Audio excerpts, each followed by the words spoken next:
رجعنا مرة ثانية، موضوعنا الثاني المشاريع الصغيرة بين طموح الشباب ومعاناتهم. ضيفنا إبراهيم الخلاني. أول شيء شنو هالأناقة؟ في دول عينك. أهلا وسهلا تحية بك، طيبة لكم نورتنا. ولقناتكم الموقرة، والله يحفظكم إن شاء الله. أهلا وسهلا وشكرا بك. لدعمكم لي. أهلا وأنا وسهلا، أتشرف بكم. نورتنا. اهلا بك، نورتنا. طبعا احنا من متابعيك دائما نشوف والله لي مقاطع. الشرف. شكرا لك. دائما نشوف انه انت من الناس اللي هم بلشوا بمشروع صغير، من الناس اللي اجتهدوا الحمد لله. وتميزت. الحمد لله. كان اكو لك تميز، وهذا التميز اللي هو كان ملفت، انه اناقتك كانت طاغيه. شنو هذا الغزل؟ أنا وما زالت يعني انه انت تميزت. كل الناس بدات تشوف يقولون انه شوفوا شلون دي يسوي الاكل بكل حب. نعم. وشوفوا الاناقه. انت اليوم قصدت انه انت تكون بهذا اللباس الرسمي حتى انه انت تتميز عن الباقين وتكون لك اصداء واسعه؟ لا، هو بنفس الوقت كل إنسان لازم يحب مهنته يعني حتى يبدع بيها. فعلا. من تحب مهنتك راح تبدع بيها، راح تعطي لمسه، يصير لازم يصير مميز. يعني هسه انا من كنت بسوق قبل كنت يعني هواي يبيعون فلافل. صح. ما سوينا شيء يعني، وفتحت فلافل ماكو سوى شيء. صح. انا رحت بلمسه ببدله باسلوب ويا الزبائن من يجون الفلافل احط لها جوز ولوز. انا ما ماكلها جوز واحط على الفلافل. يعني هواي تفاصيل. مدللهم. يعني هواي غيرت يعني هواي هذا أمور. الشيء خلاك تتميز. نعم. وانا عندي طموح بنفس الوقت يعني. نعم. عندي طموح، جتني شنو هواي هو سلبيات. طموحي اوصل يعني. انا وصلت مشان البسطيه اريد اوصل. نعم، والحمد لله والشكر. من البسطيه صار عندي فرع بشارع فلسطين، وصلت سبب الى 25 موظف، يعني 25 عائله قاعده تشتغل وياي. وكذلك هماتي عندي فرع قبل اسبوع فتحناه بشارع السعدون، هماتي 25 موظف، يعني صاروا 50. يعني هاي الحمد لله، شكرا الله لله. يرزقكم ومن يا رب. اسم يفتح فلافل عليك. ابراهيم الخلاني صارت وكاله وشركه وسجلتها، وشكرا لله الحمد لله. يعني طموحنا ان شاء الله نوصل لل100 والهدف موجود ان شاء الله. يعني احنا اليوم رسالتنا لكل الشباب اللي دا يتابعونا انه يقتدون بيك.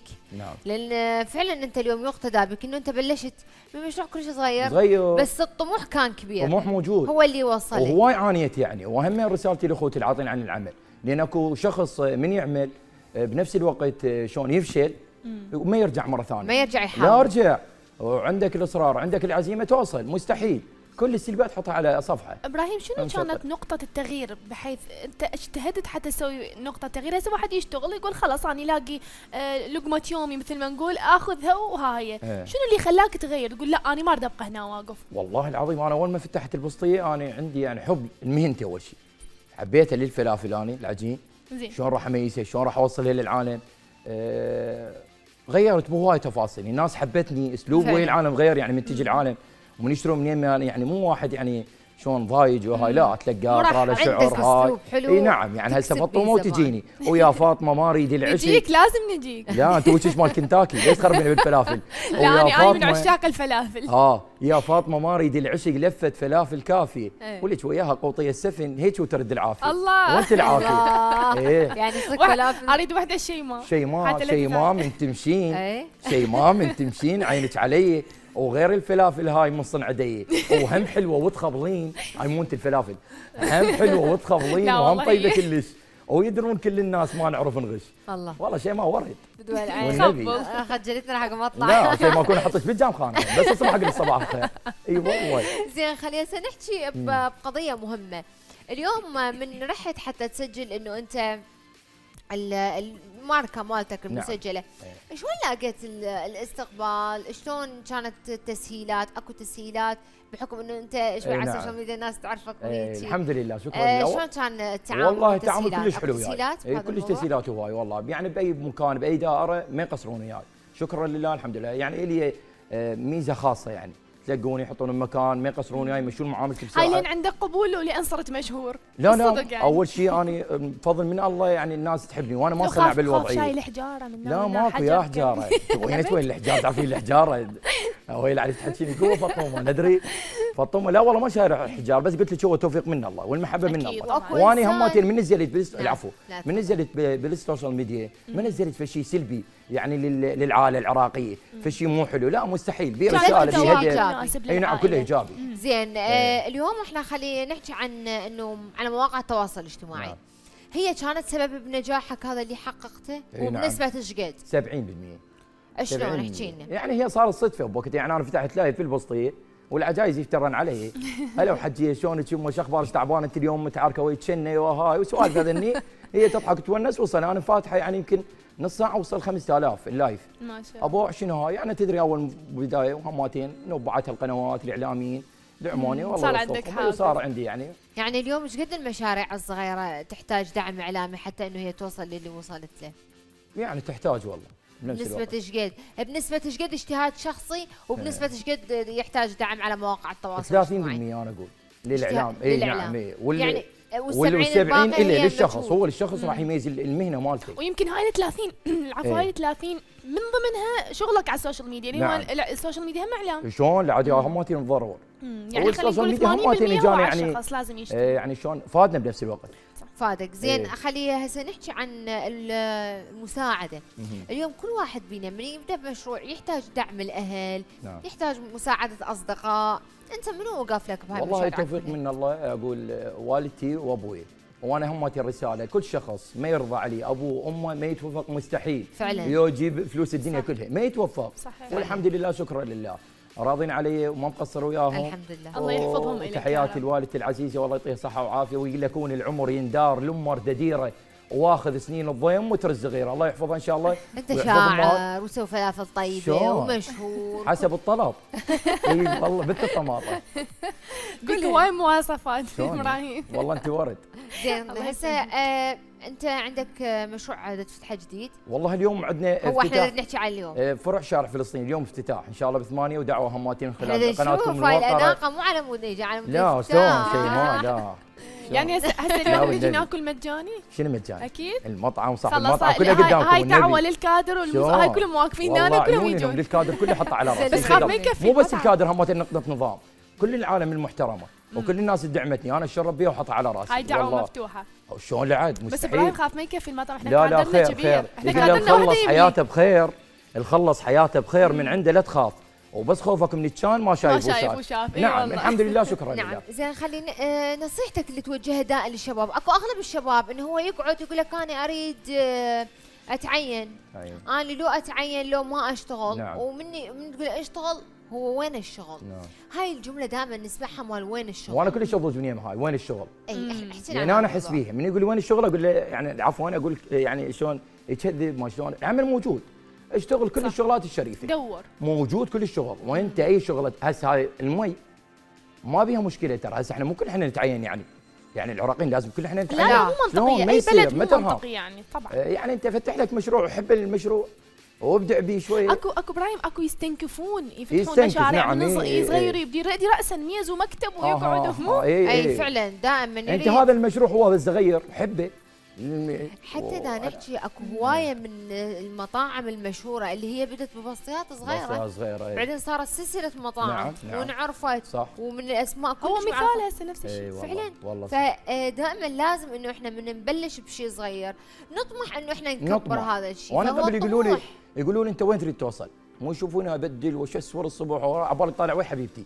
يشهد الله انت وين تريد توصل؟ انت تبيع فلافل عجين هيك يقول لي هو بس انا مخاله وراي يعني انا تعرف انت جسدت مقوله تقول حب ما تعمل حتى تعمل ما تحب. نعم. انت حبيت عملك لحد ما اجى العمل اللي يخليك غصبا ما عليك والله يعني يفتح لك الباب مثل يفتح لي الباب والله الحمد لله شكرا لله. وصرت انت سبب بتعيينه وبتوظيف عدد كبير من الشباب وهاي انت هنا سببت مصدر رزق للجميع. نعم. بعدك بما انه السوشيال ميديا اليوم انه حققت لك ايضا شهره مستمر بيها توثق العمل الاشياء يعني باشر عقبه موجوده هاي احنا راح نكبر راح يجي اجيالنا يعني اطفالنا. بغض النظر عن انه احنا نكبر ونخليها انه هي لحظات توثيق لكن خلينا نجي نحكي عن ناحيه سبونسر. نعم. انه انت تروج لاماكن عملك تروج حتى انه ايضا تكون هي سبب بمصدر رزقك. نعم شلون لعب يعني انت مستمر لو انه انت مخلي احد انه هو على هذا الموضوع؟ لا مستحيل مستمر انا وكل فتره انزل فشي يعني فشي مختلف يعني كل فتره لو لازم انه انت مواكب. لا مواكب انا قاعد ليل ونهار لان انا شنو بكل فرع يعني عندي مخلي يعني خصوصيه شلون مدير مطعم ماكو يعني وكل واحد يتدخل باشياء يعني انا من اجي ما احكي ويا موظف اكو مدير مطعم اتكلم وياه هذا خطا هذا صح. جينا على الاداره. نعم. انت بديت بمشروع صغير وانت كبير ان شاء الله. فدوى العينك. احكي لي على علاقتك، يعني قصدي انت حسيت بالمعاناه ووصلت لهاي المرحله، فتعرف كل شاب من يتحط بهيك موقف شنو ممكن يواجه. سولف لي على طريقه تعاملك ويا موظفيك الان. والله الموظفين يعني هسه مو قدام الكاميرا وقدام الاعلام قاعد انتم تروحون للمطعم وتشوفون اصدقاء بنفس الوقت، بس انا شنو حاط يعني خصوصيه للعمل، انت تكمل عملك بايجابيه ما عندك سلبيات. انا عندي اهم شيء زبون من يجي، لان الزبون يريد هله ضحكه ابتسامه خدمه زينه، ان هذني اللي يريدين. يعني هو شنو يجي للمطعم، هو ضايد من البيت يريد يغير جو. زين سوالف لي هم اشتغلت الواسطات يعني اللي جيبتهم وشغلتهم المطعم كلهم جماعه؟ لا والنبي لا مستحيل والله. حتى ما من انشر يعني مخلي مدير مطعم من ينشر ما يكتب يعني مطعم فلافل ابراهيم الخلاني اليوم عندنا نريد موظفين، لا مستحيل اقول له لا تكتب، بس كاتب نريد موظفين هيك وهيك الراتب وهيك يجي يخابر يقول له تعال المطعم ابراهيم الخلاني، حتى لا تصير يعني هوايه تفاصيل. يعني حتى ما كنه اي واحد يجي يشوف بالمواصفات والكفاءه انه تتوظف. زين انت حكيت قبل شوي قلت انه هم كلهم اصدقائي. اي نعم. يقول لك دائما انه انت بالعمل خلي العمل وحد. نعم. والصداقه شيء. والصداقه واحد. حتى انه انت تنجح، لان اذا خلطت الصداقه بالعمل ممكن انه انت تفشل. نعم. انت خليت فاصل بين هاي انا مخلي فاصل شلون، انا يوم مخلي مدير مطعم ومخلي نظام ومخلي سيستم، ما راح مسوي حدود يعني، وما راح اوصل اللي اريده يعني، مخلي حدود بس بنفس الوقت هم اخوتي يعني. زين سوالف لي بقيت محافظ على الجوز وهاي السوالف وخلطتك المعتاده المطعم لو تغيرت يقول لك كزبره وفلفل حار والسمسم الزين وقبل الحلقه يا ناس خد تاكل العين. الله صدق العين تاكل. هاي شيء ما من تقعد الصبح شو تقول للماما، هي وجهها مال ماما او يا ماما جيبوا وياك من هالفلافل وعوف الكاكاو ما اريد عوف النساتل. اي والله نعم. زين انت سبب شهرتك اناقتك لو الخلطه مالتي؟ لا والله لا اناقتي ولا الخلطه مالتي. لا شنو؟ اسلوبه ويلعانه. والفلافل يعني مو طيبه؟ لا طيبه بس انا قال ليش انا ضربت والله انا مسوي عندي احباط وانا طيت الجول وحده. اسلوبه ويلعانه لو كان اسلوبه يعني مو حلو حتى الفلافل طيبه يجي مره عادي ما يجي مره ثانيه، ترى موجود الفلافل هواي صحيح بس يريد اسلوب. بس انت ما حبيت انه خلطتك تكون هي خلطتك مميزه؟ لا الحمد لله يعني تختلف عن باقي المحلات. زين غششنا شو تخلي بيها؟ يعني اغششك عادي يعني. والله يعني الكمون سر المهنه. لا ماكو سر المهنه هي سفره ممدوده كلها تاكل مني، ما ابوظ من هاي كلمه سر المهنه وهاي الكلام. لا مو يعني خلطتك انت خلطتي انا احبها بس هي سفره ممدوده وخليها الناس كلها تعيش كلها تاكل لقمه حلال. شنو السفره؟ شنو احكي لنا؟ ايه الكمون الكزبره الثوم المطحون الفلفل الاسود يخلون سمسم بيها. هو هي سمسم كل شيء. اي نعم. هاي سمسم اعتقد مني قلي قبل لا يقلي انت تحطيها انت معدله بعد. اي عارفه. اي مبين والله سويني تمن من يديش الزبل ذهب. لا طباخه. لا ندري. لا ما لازم السناب اقول لك ابراهيم لا ابراهيم ما له علاقه ترى الشكل غالبا الحلو اصلا غالبا الحلوات عفوا يطبخن والله مو خوش نظره. والله ظلمتني. يعني انت معدله اطبخ حتى باكر والله حلف شيماء يا هاي معدله وتفسير. لا والله هاي مو خوش وخاف نعدر بخطار يلفاها وعلى الهنيال اللي ياخذها ادري. اي والله هذا غزل علني. لا عمي وين ان شاء الله راح ادبلك الله نزوجها ما بقى شيء ان شاء الله. تتزوجني؟ لا انا متزوج عمي. لا تزوجني ان شاء الله نفرح بيك الريب. خلينا نشوف هي قابله لا قابله تتزوجين. هو تقول قابله تتزوجين مو تقول فرحانه بروحها يعني موجود الحبيب يلا بالعافيه العاد يلا هذا هو صار علني ما قدري. اليوم المخرج يقول شيء لها دعوه خلاص. خلينا نرجع للفلافل. احسن شنو؟ سوالف في عندك صمون حجري باقي على الصمون الحجري؟ حجري كهرباء ماكو يسوون هذا صاج هماتير موجود فلافل. اي نعم. حتى نعرف احنا راح نجي وياك عليكم ان شاء الله. الفلافل لو مو مصمونه حجريه حاره. اي والله صح. هاي مصاج ولبنانيه. لا ما تلحب ما تلحب. زين تسوي العنبه ولا ويا الصاص؟ انا احب الصوص والعنبه اثنيناتهم. يعني احب اثنيناتهم بس لازم عنبه وهيك من هاي بخينه وبيها طرشي وترجع للبيت تاكل لان مو مال هدوم طالعه. الله اكبر. يمكن الكادر جاع من ورا حكينا. اي والله. ابراهيم يعني ست راح تخلينا احنا نطلع منها نروح ناكل فلافل. هو تجون قبل الافتتاح يعني شو يصير؟ يصير شيء وانت انسانه من داعمه للطاقه الشبابيه. ما تدورين المطعم اليوم. تشوف الوجه. زين ابراهيم خلينا نحكي على موضوع اللي هو اليوم من تريد تاخذ مكان. نعم. بدنا نشوف انه احنا مثلا من واحد يريد يفتح بسطيه او بالبدايات نريد نحكي الموافقات صعبه. لا هسه حاليا نحكي مو بالبسطي هسه. لا اريد احكي لك انا على البدايات الصعوبه مريت بها هواي البلديه عزلونا وهاي. هاي النقطه بس اريد ارجع النقطه المهمه هسه انت من تفتح مشكله يعني يجي على الميوزك ياخذ فلوس يجي على الاعلان ياخذ فلوس على الشجره يمكن منو بالضبط انا اللي ياخذ؟ مرات ورا هاي بس احنا ما نريد احنا لا احنا نريد انتم تريدون بس احنا ما نريد مشكله. لي هلا وصبات باكر بالباب لا مو احنا يعني ما نريد ناثر على انا يوميتين عمل الظل ايه زين مو احنا لا بالعكس هسه الحكومه الحاليه كلش متعاونه ويا اصحاب المشاريع بالضبط ولذلك احنا صوتكم من يوصل هم راح لا هي بنفس الوقت تدري انت بنفس الوقت يعني انا هم حكي اكثر من لقاء بنفس الوقت تحياتي لرئيس الوزراء محمد شاه السوداني بنفس الوقت كان داعمي لي وفتح مبادرات وجاني للمطعم يمي بحيور اول فرع بحيور كان عندي جاني وكل يمي فلافل وكمل وراح للامانه يعني صاحب وقفه خصوصا الان لاصحاب المشاريع ولذلك قلت لك انا ما احب اروج الشخص كل انسان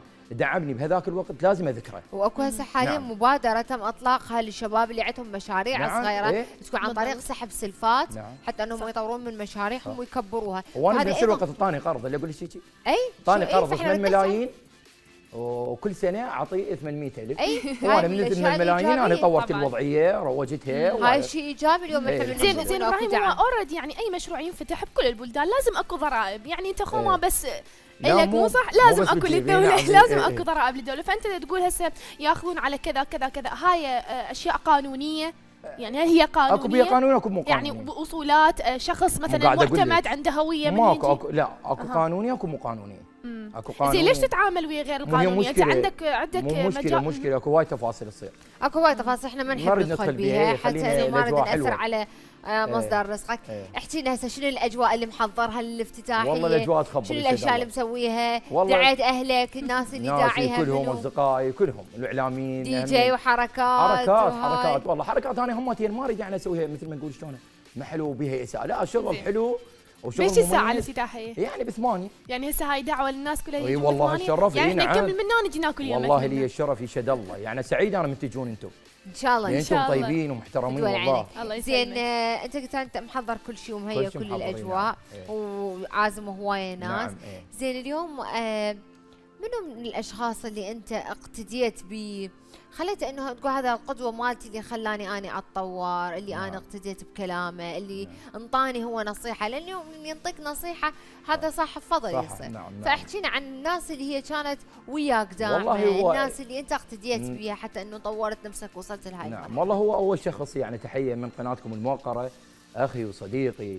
حاج مهند المالكي الله يرعاه ان شاء الله ويوفقه هذا انسان يعني هو كل انسان يعني شلون صاحب فضل اي قلت ما بس هذا الانسان هو هذا اللي وصلني مثل ما نقول هو هذا اللي دعمني قدم لي كل شيء هو هذا سند يعني بظهري شنو اللي يصير ارجع لي ورا لا اقدم يدفع بي اوصل شنو اللي تحتاجه انا موجود الله يرعاه وان شاء الله يبقى سند لي وان شاء الله باكر عقباني ما انساه مستحيل انساه يشهد الله وهذا حلو انه من يكون شخص اليوم داعم وساند انه انت تبقى تتذكره وتبقى تتذكر ومن نفس الوقت لا على مود غايه لا على مود فشي بس حبا بي لا احنا اليوم محتاجين كل واحد محتاج سند وداعم هو اللي يسند واللي يدعم مو بالضروره الا انك تكون على مصلحه معينه او على ماده معينه لا اليوم كل انسان محتاج انه هو يعني انا محتاجه سند انت محتاج كلنا نحتاج شخص نسند بعضنا لان هي الناس لبعضها اليوم نعم صحيح زين مرات اذا انت تلاحظ انه مثلا من نشوف تصير اكو حادثه او شيء او واحد تحترق سيارته بالشارع تشوف العراقيين نفسهم يوقفون بالشارع ويلمون حتى لو بالسياره فاحنا لذلك هاي الميزه اللي احنا نتميز بها الشعب العراقي انه احنا سند لبعضنا البعض ودائما نكون انه احنا داعمين لبعضنا البعض ما نتحدث عن التصرفات السيئه الفرديه اللي تصير لا لكن احنا بالعموم كشعب بالعكس شعب داعم والدليل انه انت تشوف الناس كلها تحبك ماكو مثلهم العراقيين وداعمتك والله العظيم وانا اقول شكرا لله الحمد لله على هاي النعمه الكبيره لان هو الرزق لا لي فلوس ولا لا اكل ولا هاي الرزق هاي الناس الطيبه اللي تحبني واللي تقدرني بكل مكان ونعمه كبيره احمد الله وشكرا ليل ونهار عليها انا ادعي من الله ان يديم النعمه علي زين ابراهيم على ذكر الناس اذكر لنا فد موقف صار وياك ما تنساه ابد يعني هو مواقف والله انا ذيك موقف طريف 2 3 الك ما ادري يعني ان شاء الله ضحكتك وبقت ببالك فد موقف ما اتذكر زين على ما تتذكر انا عندي سؤال يقولون نظيف قالبا نظيف عامه نعم فسولف لي انت انيق ونظيف ايش قد نسبه محافظتك على نظافه المطعم والطعام بنفس الوقت تعرف احنا صيف والامراض الفيروسيه وهاي منتشره فايش قد نسبه نظافه بالمطعم والله مو اخاف اقول لك 100% اقول قليله 1000 مني شلون يعني تقدر تحافظ انا مو للزبون اول شيء اول شيء نفسي زين لان انا اكلها وراها من بعدها اهلي هم اللي يشترون من السمعه نعم هم ذول اهلي مو غربه اللي يشتري من يمي منو اللي يشتري من يمي غريب اخوي صديقي واحبابنا وذولا هني. زين شلون تقدر تحافظ على نظافه المطعم طول اليوم يعني؟ طول اليوم عندنا قلت لك سيستم، عندنا كاميرات، عندنا مدير مطعم، هذا المدير المطعم هو اللي يتحاسب، هو الامور يمه يعني شنو اللي يصير، نظافه، ملابس زي، ملابس قبعه، ملابس شيف، ملابس كل التفاصيل هاي هو يمه يعني، هو موجود هذا 24 ساعه، عنده راتب مخصص له يعني هيك. زين ابراهيم همينا مفكر انه اتطور شوي تطلع من الفلافل؟ انا مو بس فلافل يعني اي بس ليش انشهرت بس بالفلافل؟ انا احبها يعني. زين هسه شنو الاشياء الاصناف الباقيين عندك؟ يعني عندي فلافل، شاورما، لبن، مقبلات. ليش احسك رجعت من تحكي بالموضوع؟ احنا وين اللبن؟ فلوس الشحن ما دافعين. اي والله انت شايف الساقل ببابنا؟ كم يلا ما يخالف. خلي قلبك كبير شيء ما اي والله معليش. والله جوعتني. ذكرتيني باللبن اكو واحد. جوعتني. لا عيونك والله ما ادري جوعان. هسه انت بدنا نحكي وياك احنا جعنا، انت تخيل هسه بدنا نسمع بالكنترول المخرج والمصورين كلهم ما توهم يجوعون، ما جاب الشاورما بالموضوع ازعاف الفلافل. بس والله اركض من الصبح لي هسه تدري ماكو مجال يعني.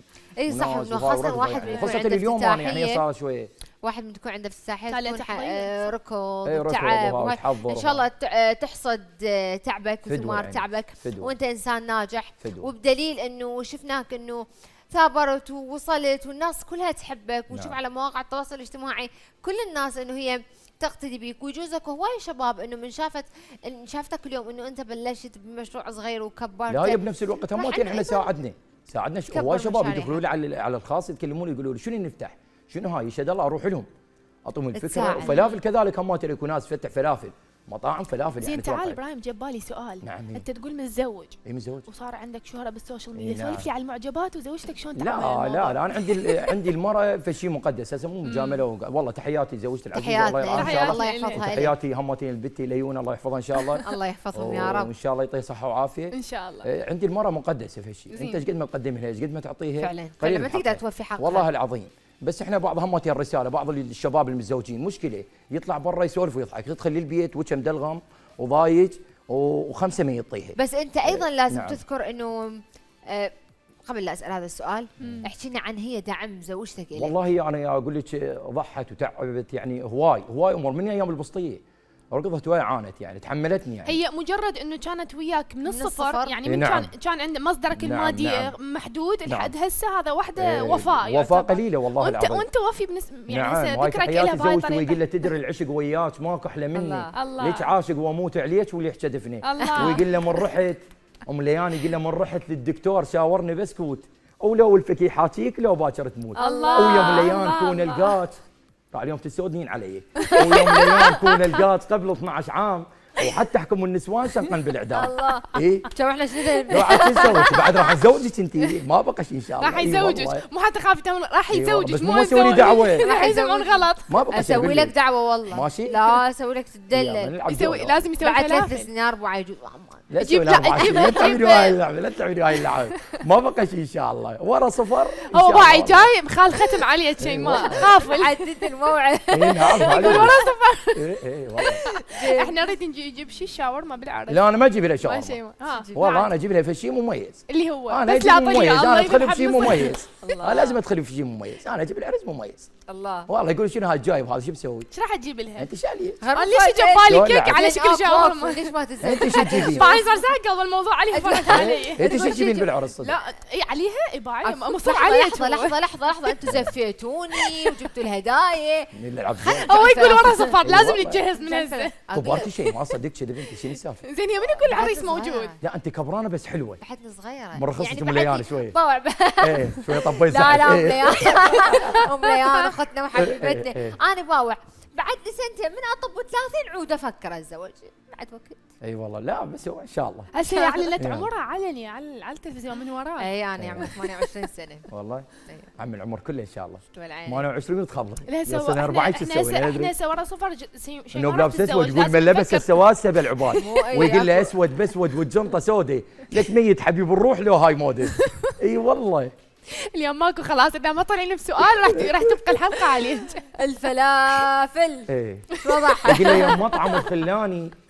يوم مطعم الخلاني ياكل لك لفه وتونس واكشخ بالطماطيه والخس كله حنيه والصمونه كاهيه ويوم مطعم الخلاني ياكل لك لفه وتونس. الله. اي نعم زين من يكتب لك هذا الشعر لو ترتجي له؟ والله اكو بيهن يعني انا احفظهم بس اكو شخص يعني يكتبني لي.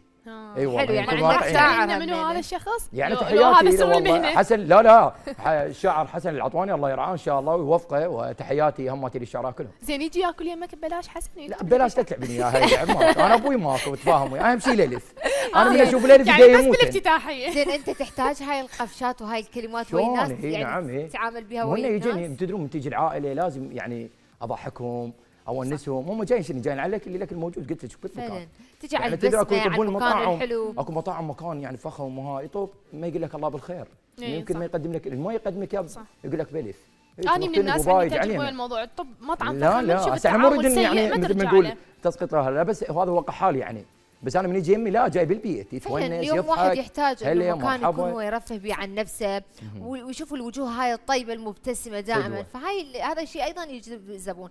يعني نصف النجاح هو انه انت تكون اسلوبك وتعاملك كويس. نعم.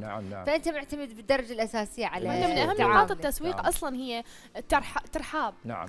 فأنا قلت لك عندي تجربة أصلا ويا الموضوع تدخل مطعم يعاملوك سيء ليش أرجع له يعني؟ فتعتمد على هذا احنا مو نقول سيء بس ماكو هله ماكو هيك كلها ضايج ماكو هاي سوالف هله تجي شيء ما هاي الضحك اي نعم انا قبل شيء ما اقول لك تعي بيعي قبل اسوي اللفه ب2000 اي والله بدات الحسين اي والله وين اقول لفه فلافل شيء ما تبيع لا خليها سكته هذا الا خال بيها كيلو الجوز لا هي الجوز بعد علي ما نحط الجوز انا بس الزمن خلاص ايوه انتهت ومن الحسين مشت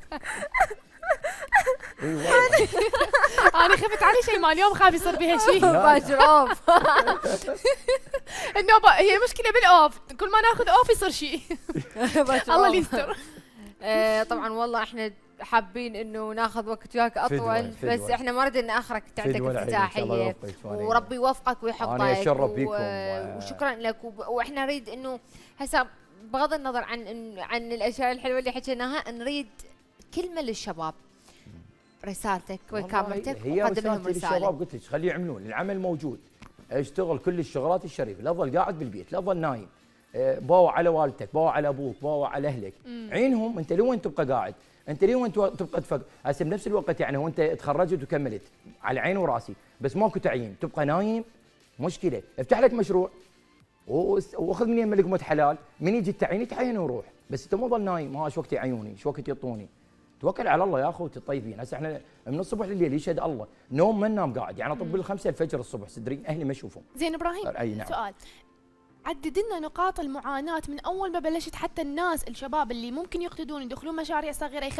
يخلون هاي الاشياء ببالهم ويتجاوزوها بالضبط نعم. يتجاوزوها يقول لا فلان تجاوزها انا اقدر اتجاوزها نعم. من البدايه اول شيء من تخلي السلبيه تحطها على صفحه من الناس هاي السلبيه تحكي الناس تحكي عليك وين تريد توصل كلام على الناس هسه خليه على الصفحه. ثاني شيء تحب مشروعك ابدع به ميزه يعني كل شخص يعني لازم تعطيها نكهه يعني تكون تقليدي ماكو تقليدي انت ما راح توصل للعالم.